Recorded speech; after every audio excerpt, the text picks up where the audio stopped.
Welcome to Kenton Teaches. Enjoy the video. You begin by making sure the watch has power and a paired phone. This saves time later.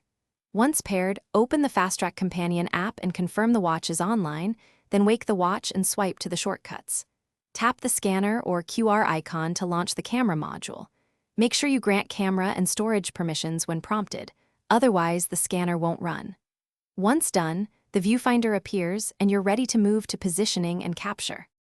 You now need to capture the code cleanly, so position the watch so the code fills the viewfinder without cutting edges. Once done, hold steady at roughly 5 to 15 cm. This gives the lens room to focus. If the image is blurry, tap the screen to refocus or move slightly back and forth. Make sure there's no glare or heavy shadow on the code. Good lighting speeds detection. When the scanner recognizes the code, it will show a confirmation. Proceed to confirm or open the linked action. You finish by confirming the scan result and following the on-screen prompt, whether that means opening a link or saving contact info.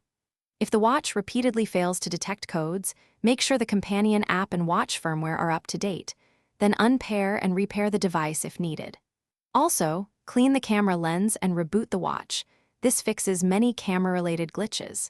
If nothing works, reset scanner permissions in the phone app. Then try one more scan before seeking support.